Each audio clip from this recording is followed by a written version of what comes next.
You find there's literally no government in the world that doesn't borrow. So let's put it clear. But this administration, under my watch, we have a particular view about borrowing, and we have very narrow, stringent criteria for borrowing. We're not just going to borrow just to finance this or finance that. In 2022, the House of Assembly, when we had our supplementary budget, actually approved for us to borrow 100 billion in 2022.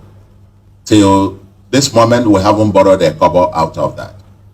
Last year, 2023, we had implicit in our budget about 90-something billion deficit, but we didn't borrow a kobo of that.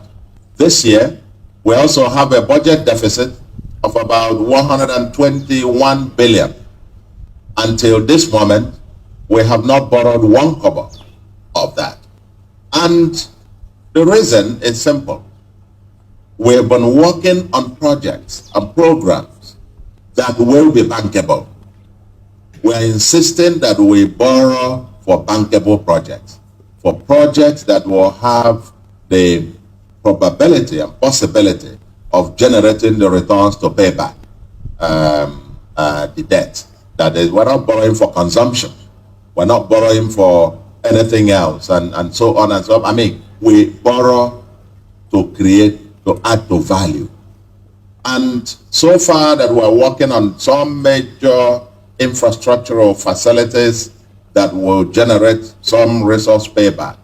The moment we are ready for those, that's when we will gladly and proudly approach the market, to be able to scale up our transformational trajectory.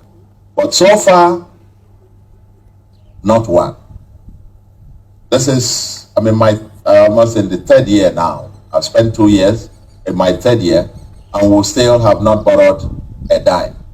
If you also realize, recently, there was a publication of states receiving 438 billion from the World Bank, the World Bank loan. Anambra's name is not on that list. We deliberately opted out of that loan. And someday I will explain why we took a decision to opt out of that loan. But this is not for this moment. But all I'm trying to say is that we take the issue of borrowing very, very seriously. And we're not going to borrow unless I can show you where that money will go and what value is going to add, not just today, but tomorrow, and increase the capacity of the state to be able to pay the loan back. And so when my attention was just drawn to this as I was walking away after the broadcast of on our 33rd anniversary. And I thought it was important to clarify this because it sounded to me like a joke.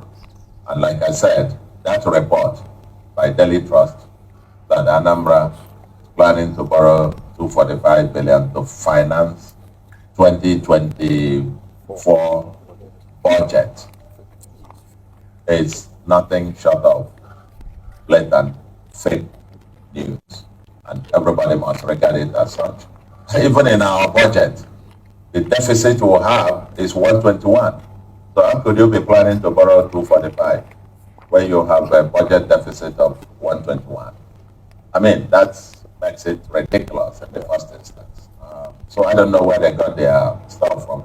And whatever they got it from, whatever source that gave it to them, is pure fake news.